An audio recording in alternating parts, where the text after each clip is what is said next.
আসসালামু আলাইকুম। সংবাদে আপনাদের সবাইকে স্বাগত জানাচ্ছি। আমি ফিরোজ তোহা। শুরুতেই সংবাদ শিরোনাম। পুরোদমে ইরান, ইসরায়েল, হিজবুল্লাহ যুদ্ধ চলছে। আর এই মুহূর্তে আমাদের হাতে এসেছে যুদ্ধের ভয়ঙ্কর কিছু গুরুত্বপূর্ণ আন্তর্জাতিক আপডেট সংবাদ। শুরুতেই জানাবো, ইসরায়েলের বিমানবন্দরে পাল্টা ক্ষেপণাস্ত্র হামলা চালালো হুতি যোদ্ধারা।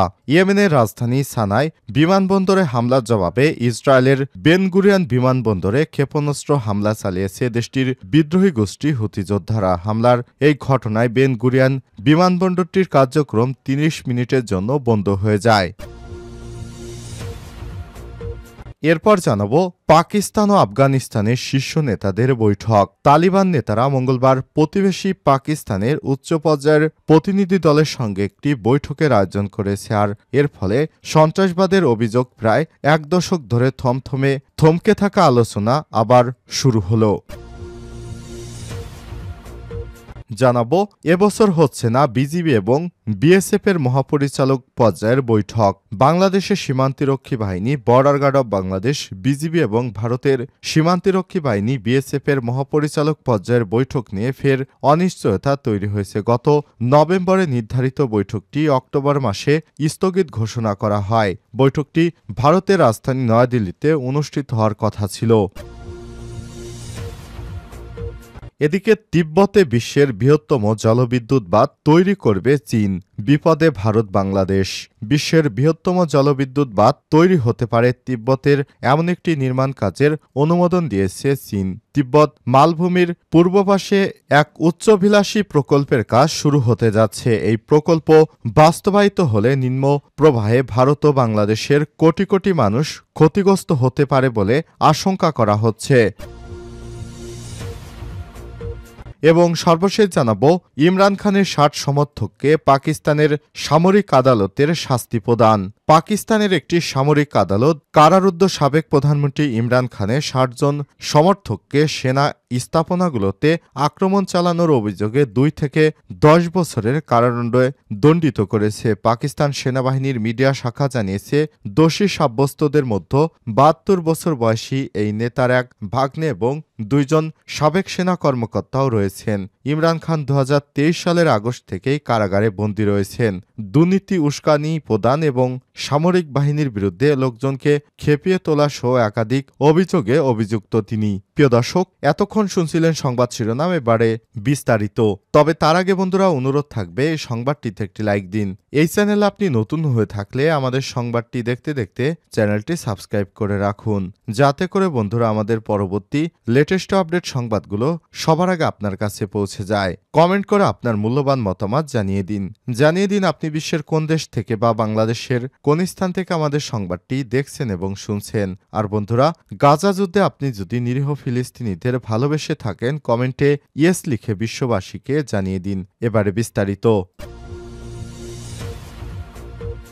ইসরায়েলের বিমানবন্দরে পাল্টা ক্ষেপণাস্ত্র হামলা হুতি বাহিনীর। ইয়েমেনের রাজধানী সানায় বিমানবন্দরে হামলার জবাবে ইসরায়েলের বেন গুরিয়ন বিমানবন্দরে ক্ষেপণাস্ত্র হামলা চালিয়েছে দেশটির বিদ্রোহী গোষ্ঠী হুতিরা। হামলার এই ঘটনায় বেন গুরিয়ন বিমানবন্দরটির কার্যক্রম ৩০ মিনিটের জন্য বন্ধ হয়ে যায়। শুক্রবার ২৭ ডিসেম্বর ভোরে ইসরায়েলকে লক্ষ্য করে ইয়েমেন থেকে ক্ষেপণাস্ত্র ছোড়া হয়। খবর টাইমস অফ ইসরায়েলের।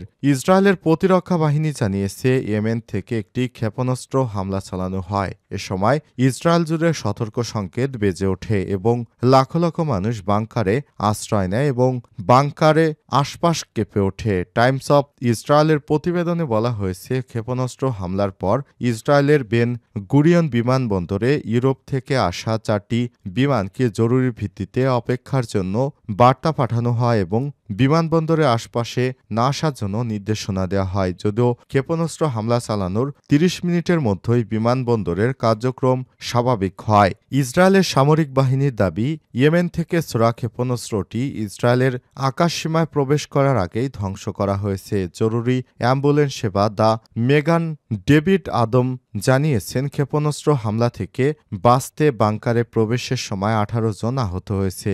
এদের মধ্যে 2 জনের অবস্থা গুরুতর। তাৎক্ষণিকভাবে ইসরায়েলের ক্ষেপণাস্ত্র হামলা নিয়ে হুতিদের পক্ষ থেকে কোনো প্রতিক্রিয়া পাওয়া যায়নি। গত কয়েকদিন ধরেই ইসরায়েল ও ইয়েমেনের হুতি বিদ্রোহীদের মধ্যে পাল্টা হামলা চলছে। গত বৃহস্পতিবার 26শে ডিসেম্বর সানা আন্তর্জাতিক বিমানবন্দর সহ ইয়েমেনের ইরান সমর্থিত হুতি আন্দোলনের সঙ্গে যুক্ত একাধিক লক্ষ্যবস্তুতে হামলা চালিয়েছে। হুতি মিডিয়া জানিয়েছে, ইসরায়েলি হামলায় কমপক্ষে 6 জন নিহত হয়েছে। বিশ্ব স্বাস্থ্য সংস্থার প্রধান তেদর্স অধানম গেব্রেসুস এই হামলায় অল্পের জন্য রক্ষা পেয়েছেন। এছাড়াও তাকে বহনকারী উড়োজাহাজের এক ক্রু সদস্য আহত হয়েছে। পাকিস্তান ও আফগানিস্তানের শীর্ষ নেতাদের মাঝে জরুরি বৈঠক। তালিবান নেতারা মঙ্গলবার প্রতিবেশী পাকিস্তানের উচ্চ পর্যায়ের প্রতিনিধি দলের সঙ্গে একটি বৈঠকের আয়োজন করেছে। আর এর ফলে সন্ত্রাসবাদের অভিযোগে প্রায় 1 দশক ধরে থমকে থাকা আলোচনা আবারও শুরু হলো। আফগান বিষয়ে পাকিস্তানের নতুন নিয়োজিত বিশেষ দূত মোহাম্মদ সাদিক কাবুলের অন্যান্যদের সহ তালিবান পররাষ্ট্রমন্ত্রী আমির আল মুত্তাকি ও স্বরাষ্ট্রমন্ত্রী সিরাজউদ্দিন হাক্কানির সাথে আলোচনায় তারা টিমের নেতৃত্ব দেন। বৈঠকের পর এক বিবৃতিতে মুত্তাকির দপ্তর বলে যে এই প্রতিনিধি দল 2 দেশের মধ্যে কূটনৈতিক, বাণিজ্যিক ও ট্রানজিট সম্পর্ক উন্নয়ন করতে চায়। এই 2 দেশের মধ্যে প্রায় 2600 কিলোমিটার দীর্ঘ সীমান্ত রয়েছে। তালিবান প্রধান কূটনৈতিক বলেন যে কাবুল ইসলামাবাদের সাথে ইতিবাচক সম্পর্ক চায়। বিস্তারিত কিছু না বলে মুত্তাকি বলেন, বাণিজ্যিক ও ট্রানজিট সম্পর্ক আরও উন্নয়নের জন্য উভয় সরকারকে পারস্পরিক সমন্বয় বাড়াতে হবে। সীমান্ত পারাপারের জন্য ভ্রমণকারীদের সুবিধা প্রদান করতে হবে এবং আফগানিস্তান ও পাকিস্তানের মধ্যে যে বিষয়গুলো সম্পর্ককে টানটান করে রেখেছে সেগুলো সমাধান করতে হবে। তালিবানের বিবৃতিতে পাকিস্তানি দূত সাদিককে উদ্ধৃত করে বলা হয়েছে যে তার মিশন ছিল দ্বিপক্ষীয় রাজনৈতিক, অর্থনৈতিক ও বাণিজ্যিক ট্রানজিট সম্পর্ককে উন্নয়ন করা। পাকিস্তানি দূত তার সামাজিক প্ল্যাটফর্ম টুইটারে লিখেছেন, ব্যাপক আলোচনা করেছি দ্বিপক্ষীয় সহযোগিতা আরও জোরালো করতে এবং এ অঞ্চলে শান্তি প্রগতির জন্য একত্রে কাজ করতে সম্মতি হয়েছি। এবছর হচ্ছে না বিজিবি এবং বিএসএফ মহাপরিচালক পর্যায়ের বৈঠক। বাংলাদেশের সীমান্তিরক্ষী বাহিনী, border guard of Bangladesh, BGB ও ভারতের সীমান্তিরক্ষী বাহিনী বিএসএফ এর মহাপরিচালক পর্যায়ের বৈঠক নিয়ে ফের অনিশ্চয়তা তৈরি হয়েছে। গত নভেম্বর নির্ধারিত বৈঠকটি অক্টোবর মাসে স্থগিত ঘোষণা করা হয়। বৈঠকটি ভারতের রাজধানী নয়াদিল্লিতে অনুষ্ঠিত হওয়ার কথা ছিল। আগস্টে বাংলাদেশের ক্ষমতা বদলের পর এটাই এই পর্যায়ের প্রথম বৈঠক হওয়ার কথা ছিল।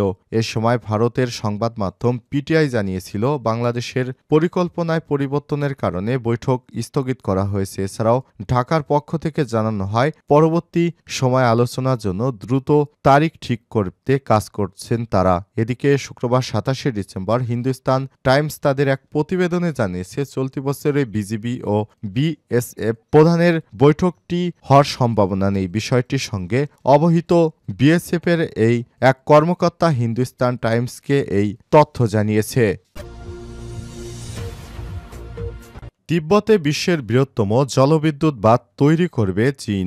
বিশ্বের বৃহত্তম জলবিদ্যুৎ বাঁধ হতে পারে তিব্বতের এমন একটি নির্মাণ কাজের অনুমোদন দিয়েছে চীন। তিব্বত মালভূমির পূর্ব পাশে একটি উচ্চাভিলাষী প্রকল্পের কাজ শুরু হতে যাচ্ছে। এই প্রকল্প বাস্তবায়িত হলে নিম্নপ্রবাহে ভারত ও বাংলাদেশের কোটি কোটি মানুষ ক্ষতিগ্রস্ত হবে বলে আশঙ্কা করা হচ্ছে। চীনের পাওয়ার কনস্ট্রাকশন কর্পোরেশন 2020 সালের হিসাব অনুযায়ী ইয়ারলুং জাংপো নদীর নিম্ন প্রবাহে এই বাঁধ তৈরি হবে। আর এই প্রকল্প থেকে বার্ষিক 30,000 কোটি কিলোওয়াট ঘণ্টা বিদ্যুৎ উৎপাদিত হবে। বর্তমান বিশ্বের বৃহত্তম জলবিদ্যুৎ প্রকল্প চীনের মধ্যাঞ্চলে অঞ্চল 3 গর্জেস বাঁধ। এই প্রকল্পের পরিচালিত ক্ষমতা বার্ষিক 8,820 কিলোওয়াট ঘণ্টা। তিব্বতের প্রকল্পটির 3 গুণের চেয়ে বেশি বিদ্যুৎ উৎপাদনের লক্ষ্য নিয়ে নকশা করা হবে। বুধবার চীনের রাষ্ট্রায়ত্ত বার্তা সংস্থা সিনহুয়া জানায়, এই প্রকল্পটি চীনের শূন্য কার্বন এর লক্ষ্য পূরণে বড় ধরনের ভূমিকা রাখবে আর কৌশলের মতো সংশ্লিষ্ট শিল্প শিল্পগুলোকে উজ্জীবিত করবে এবং তিব্বতের কর্মসংস্থানের ক্ষেত্র সম্প্রসারিত হবে। ইয়ারলুং জাংপো নদীর একটি অংশ 50 কিলোমিটার ছোট পরিসরের মধ্য দিয়ে নাটকীয়ভাবে 2000 মিটার নিচে পড়েছে। এই অংশটিতে বিপুল পরিমাণ জলবিদ্যুৎ উৎপাদনের সম্ভাবনা আছে। আরেকটি একই সাথে অন্যান্য প্রকৌশলগত চ্যালেঞ্জ হয়ে আসবে। প্রকৌশলগত খরচসহ এই বাঁধ নির্মাণের সার্বিক ব্যয় 3 গর্জেস বাঁধ প্রকল্পকেও পুরোপুরি ছাড়িয়ে যাবে বলে ধারণা করা হচ্ছে। 3 গর্জেস বাঁধ প্রকল্পের ব্যয় হয়েছিল $3483 কোটি। এই প্রকল্পের কারণে 18 লক্ষ মানুষ বাস্তুচ্যুত হলেও তাদের সবাইকে পুনর্বাসন করা হয়েছে। শেষ পর্যন্ত এই প্রকল্পের মোট ব্যয় প্রকল্পিত বাজেটের 4 গুণেরও বেশি হয়ে দাঁড়িয়েছিল। তিব্বতের প্রকল্পের কারণে কত মানুষ বাস্তুচ্যুত হতে আর এটি স্থানীয় আবাসকে কতটা ক্ষতিগ্রস্ত করবে কর্তৃপক্ষ তাদের কোনো ইঙ্গিত দেয়নি। তিব্বত মালভূমির মধ্যে এই অংশটি প্রাকৃতিকভাবে সবচেয়ে বৈচিত্র্যময় ও সমৃদ্ধ। তবে চীনের কর্মকর্তারা জানিয়েছেন তিব্বতের জলবিদ্যুৎ প্রকল্পগুলো পরিবেশের উপর বা নিম্নপ্রবাহে পানি সরবরাহের ক্ষেত্রে বড় ধরনের কোনো প্রভাব ফেলবে না। তাদের এমন দাবি সত্ত্বেও ভারত ও বাংলাদেশ এই বাঁধ নিয়ে উদ্বেগ প্রকাশ করেছে। এই প্রকল্পের সম্ভাব্য প্রভাবে শুধু স্থানীয় আবাসের পরিবর্তন সাধন হবে এমন নয়, এটি নিম্নপ্রবাহের নদীগুলোর পানি সরবরাহের গতিপথকেও প্রভাবিত করবে। ইয়ারলুং জাংপো নদী তিব্বত থেকে বের হওয়ার পর ব্রহ্মপুত্র নাম নিয়ে দক্ষিণ ভারতের অরুণাচল প্রদেশ ও ভারতের আসাম হয়ে শেষ পর্যন্ত বাংলাদেশে প্রবেশ করেছে। চীন ইতিমধ্যে ইয়ারলুং জাংপোর উচ্চ প্রবাহের বিদ্যুৎ উৎপাদন শুরু করেছে। এই নদীটি পশ্চিমে মানস সরোবর থেকে উৎপন্ন হয়ে তিব্বতের পূর্ব দিকে প্রবাহিত হয়েছে। নদীর উচ্চ প্রবাহ আরও প্রকল্পের পরিকল্পনা করছে চীন।